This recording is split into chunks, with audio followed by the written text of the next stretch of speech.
Welcome to Wicked Felina. I'm Felina. Trump, North Korea, and a never-before-done foreign policy. Who would have known? Guess what? I think I knew, and I think you knew too. Anyone who stood by Trump. Let's see. There's a planned meeting with Kim Jong-un highlights President Donald Trump's taste for breaking national security taboos. Boy, did we have a bunch of presidents that said a lot of things that they were going to do. And they looked us in the eye and they were assuring us that they had done it. In fact, you know who was the best? Bill Clinton. All right, so now you promise. If we let you do this, no news. Bill, Barrett, come on. Who do I look like? You know me. You think you promise? Bill, I don't know how many ways to say it. You signed a dotted line, we'll dismantle. I give you my word. It's my bond. It's stronger than bamboo. Well, that's good enough for me. See? He looked at us in the eye and he told us that the little deal that he made with Kim Jong-il, basically we send them aid and he's supposed to cut back on his nuclear weapons and the whole world is going to be safe. He's somebody who could look you in the eye and you would totally believe his lie.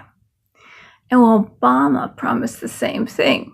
They all made deals with the Kim family. And, we appease them with foreign aid. And he gets on camera and he tells us that he's struck a deal and that there's going to be peace. No, I don't like what I'm hearing over there, Kim Jong. Hey, come on. Obama, you're the cool president. I'm cool. You cool, we're both cool, right? Help me out here. You send aid, and we'll shut it all down. No, I've heard this before, and I've watched you turn it around. Come on, help a brother out, you know? No, I'm afraid I can't just send you more aid without conditions. Now, what'd you just say? Who buck wild with the trigger? Now, are you just quoting Wu-Tang Clan? I'll f*** your ass up. And he struck a deal with Iran. And there's going to be peace. They're going to develop their nuclear weapons. And we gave them pallets of $150 billion, pallets of cash. And then we got our hostages back. It's not the first time they took hostages. In 1979, they took hostages. And they let them go the second Ronald Reagan was inaugurated president. And that reminds me, Donald Trump interview with Rhona Barrett. He said that we should have gone in with military forces and just gotten them out. Boom. That's how you do it. You show strength. You take them out. That way. And you don't pay a ransom. It's our policy never to pay a ransom. Because if you pay a ransom, then these countries will keep taking these hostages. The Iranian situation is a case in point. That they hold our hostages is just absolutely and totally ridiculous. That this country sits back and allows a country such as Iran to hold our hostages, to my way of thinking, is a horror. And I don't think they'd do it with other countries.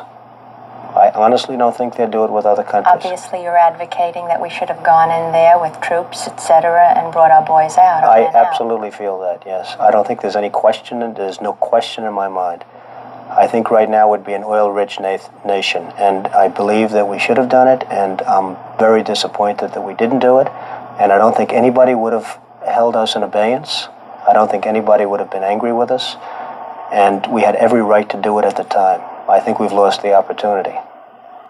He said, if we went in right away, these countries just wouldn't mess with us. You wouldn't have to use nuclear weapons. You wouldn't have to use force. If we just showed strength, we would be at peace.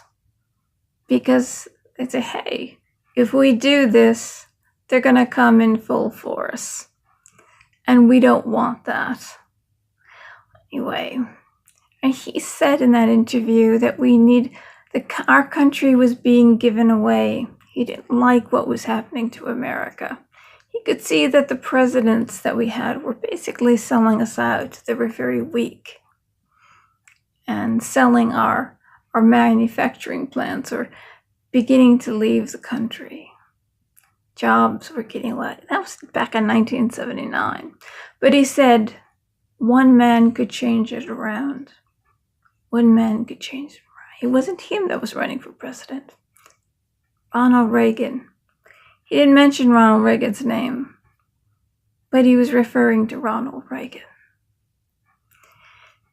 And now we have him.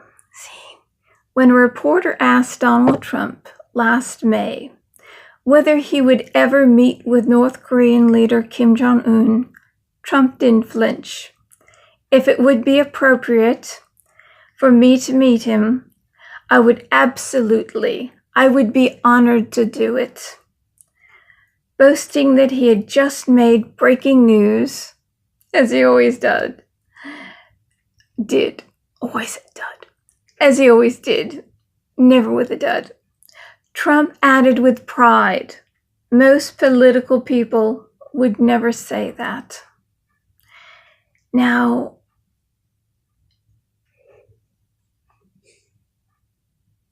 time after time, president after president, and I'm going to splice some things in here. Steven Crowder made a perfect video, more perfect than I certainly could ever make, and more perfect than you. We've got a lot of intelligent people, intelligent vloggers, but he was able to do it through comedy very succinctly, kind of laid out the whole thing. How many times we appeased. They scared us with a missile, and then we send them aid.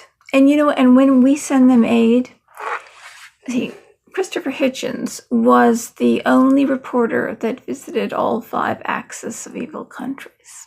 He went to North Korea. And he said that the little children, when they go to school, carry a picture of the leader. At the time, that was Kim Jong-il. And they hold it to their chest. And the only thing they learn about in school is about their dear leader. Everything on TV is about the dear leader. Everything they can get on the internet is about the dear leader. And when we send them aid, there's a little note put on the packages saying that the United States is giving this food to you because the United States loves their dear leaders so much.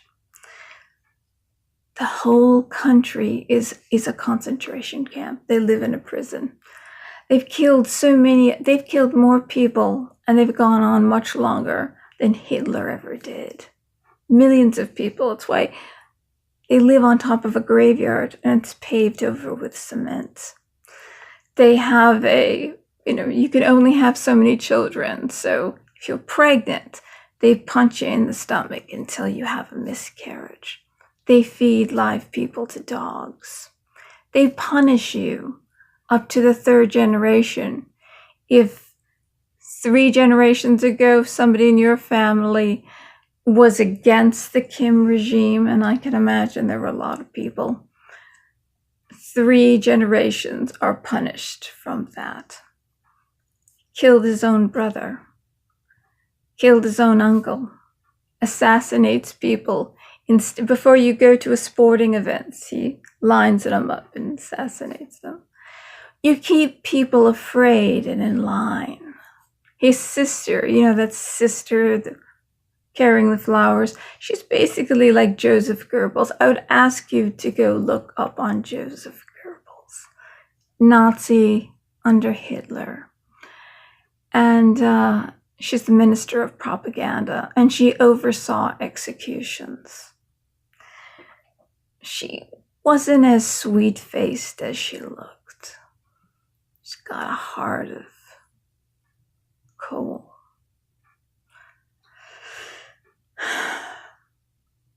Anyway, Trump, in his he doesn't do things like the other presidents did things. Now, Kim, what are you doing over there? Georgie boy, I already done told you. You don't need to worry. There's nothing going on here. Relax. Well, here in America, we're hearing rumbling.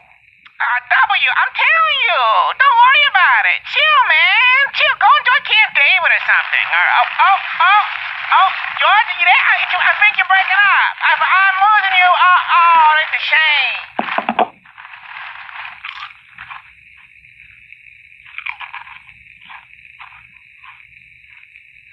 Dumbass. It almost seems He's got guts. Surrounds himself with military men, generals who have guts. You go into the line of fire because you've got to get the job done, even if it means risking your life, because the cause is more important. That's quite like the left. The left was pro-women and against abuse of women, and now they're pro-Islam. And Islam, by law, you can beat your wife. And you can put them in a sack, black sack, cover them all up. So the cause changes with the left. And basically they betray the people that they're supposed to help. I know it's funny because that Me Too movement, now it was all the women, Me Too. And then now the Me Too movement is teaching the white women how much they've oppressed women of color. And so they're kind of like, they've broken everybody up into groups. And I'm telling you this because I'm showing you the difference between them, the left, crazy they are, and Trump, very, very different. See, they break people up into groups, and they end up warring with each other eventually. And see, the groups are becoming smaller. The women's group is now not together and supporting each other. Of course, they didn't support the conservative women and whatever their beliefs are, so they're not united with that. But they're breaking off the white women, even if the white women have been oppressed themselves. And I'll tell you a story one day about how the whitest of women have been oppressed more than you can. I don't think you can even give me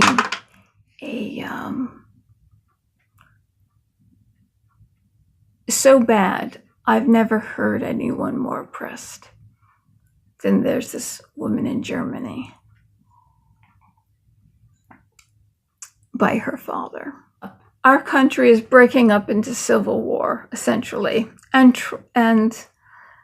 they're ignoring Minnie Mao, that is sending off nuclear weapons that could destroy our power grid, hit America, and 90% of the population will die if he hits the power grid. But no, we're fighting against each other because of racism.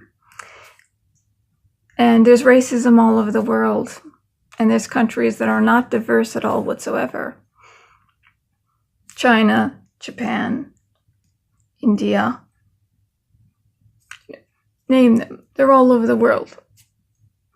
Cuba, quite racist. I said that in my last video. But no, everything is about race, and we're destroying ourselves and breaking up into civil war.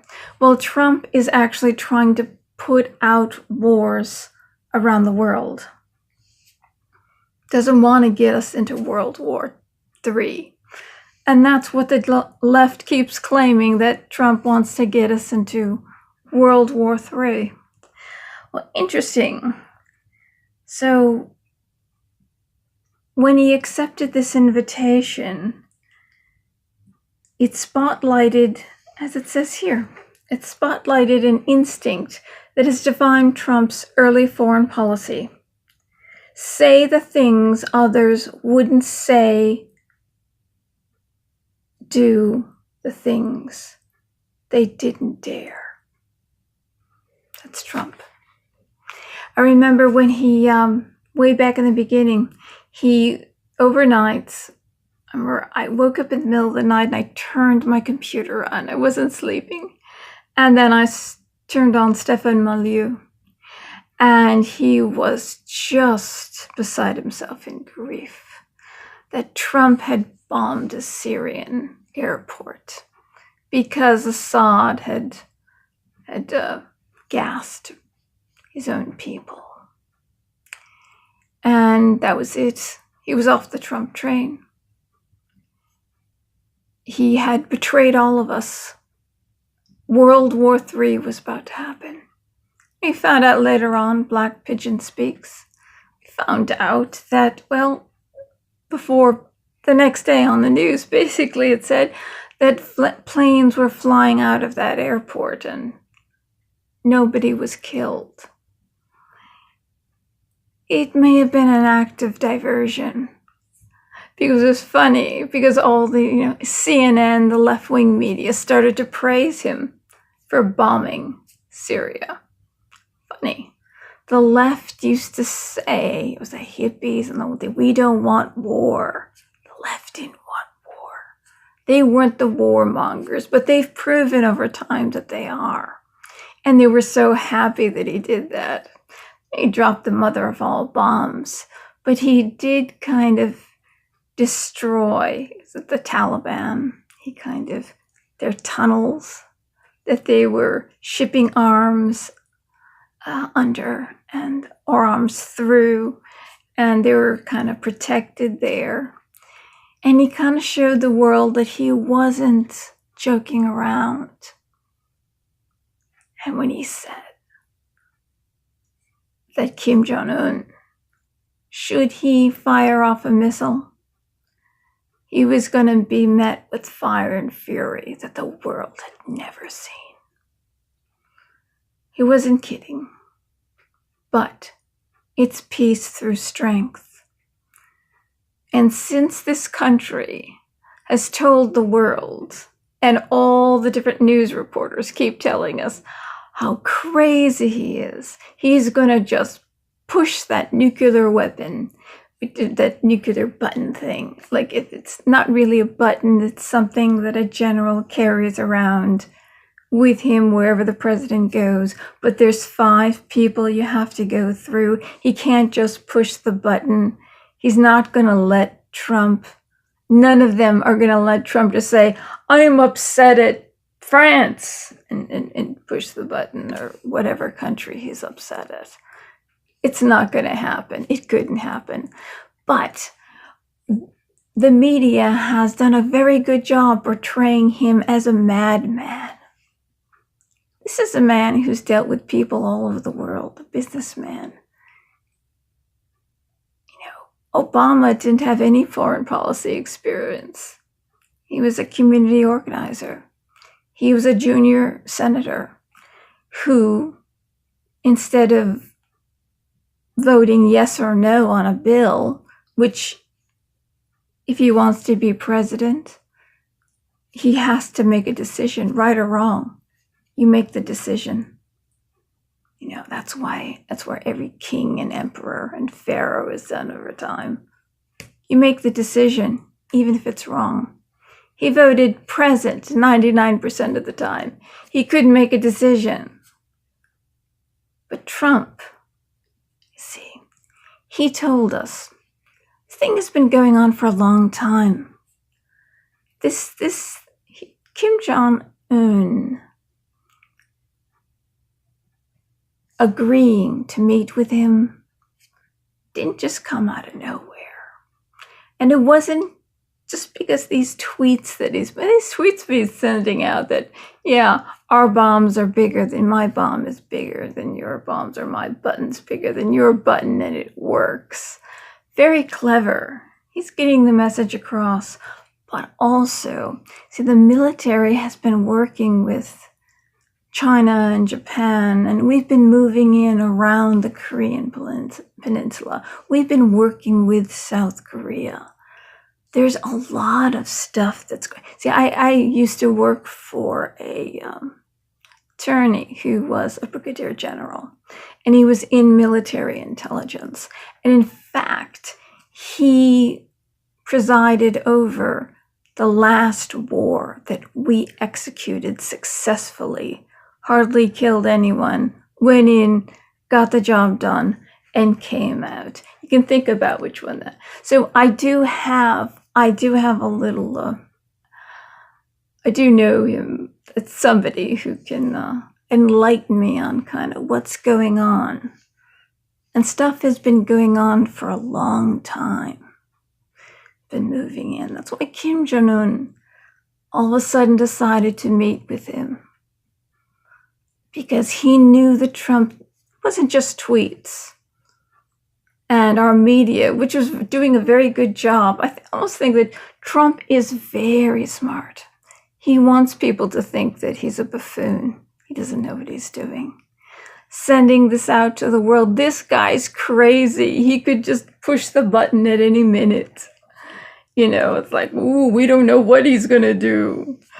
You know, kind of like, you know, like kind of mystery man. We don't know what he's going to do. Wears a mask all the time. So Kim Jong-un gets this news feed. Oh, this guy might do it. He says he's going to do it. He doesn't flinch. He doesn't sit back like, oh, Obama, we did get that peace prize. I was elected not to start wars. I was elected to stop wars. So he waited 3 years as the beheadings went on and on and on. People get drowned in cages, children getting crucified, people burned to death, burned alive, until he figured out the perfect thing to do, which he ended up doing a lot of drone strikes, which killed thousands and thousands of civilians, like 5 times more than Bush did. But Trump, it was Trump that basically did the job and took away ISIS's land holdings and thus pushing them back. He acted decisively, and he acted quickly. It's as if he was an emperor in a previous life, a Roman emperor possibly, that knew how to, possibly Julius Caesar. I'm not saying for sure, but someone who makes those decisions. Let's hope he's not, hope it doesn't end like Julius Caesar. Ooh. But somebody who really, Alexander the Great, somebody who makes the decision, Ceasar III, Pharaoh of Egypt, Tutmosis, he was one of the greatest commanders. Ramses the Great, Ramses II. He could have been one of those leaders in a previous life, should there be a previous life, because he can make those decisions. And he told us that when I strike, when I do something, I'm never, unlike Obama, do not tell the enemy what you're going to do. You just do it. And I think Kim Jong-un got the message. So, more to come. And I'm going to leave a link to that Steven Crowder video, because some people, and through humor, he does it through humor, you can say very succinctly what a very intelligent person will take hours to say. He puts it into, and it's funny, and you get it. And I'm gonna leave a link, and I'm gonna splice a few, if I can do it, splice a few in with this video. Some little thing on North Korea that he did, how Kim Jong-il dealt with the different, the first George Bush and Clinton, and then how Obama dealt with Kim Jong-un, and then how finally Trump changed his tune. And he said you know. Maybe I don't agree with the way he's handling it, but you gotta try something different. Something different might work. And it may have worked. Oh, looks like we have some scary Missles over here. But I don't have to use them if you send some more aid, you know. Listen, okay, don't ever call me again. Frankly, I don't have time for your bullcrap. The next time you hear from me is when I'm destroying your crappy little country, okay? Oh, come on, Donald. I figure you're gonna lay this launch. No. Listen, seriously. Okay, frankly, lose this number, okay? And clean up your act. Donald? Donald? We fucked up! So I'm signing off for tonight. Got an early appointment tomorrow morning. And I'll see you again soon. One little kiss from Felina.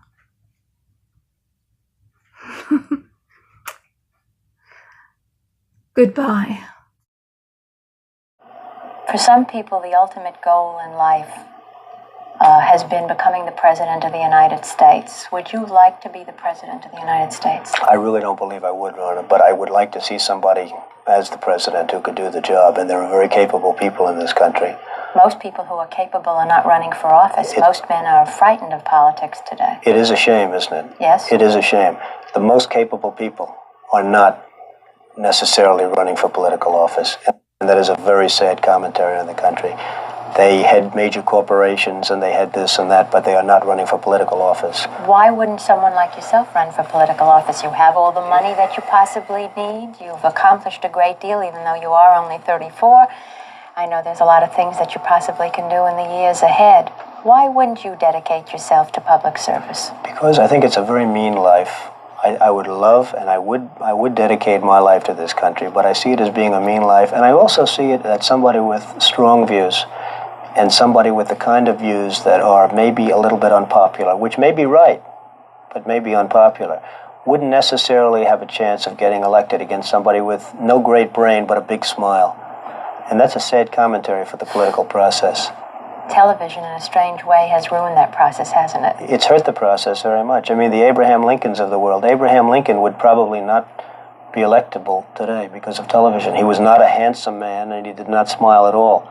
He would not be considered to be a prime candidate for the presidency, and that's a shame, isn't it?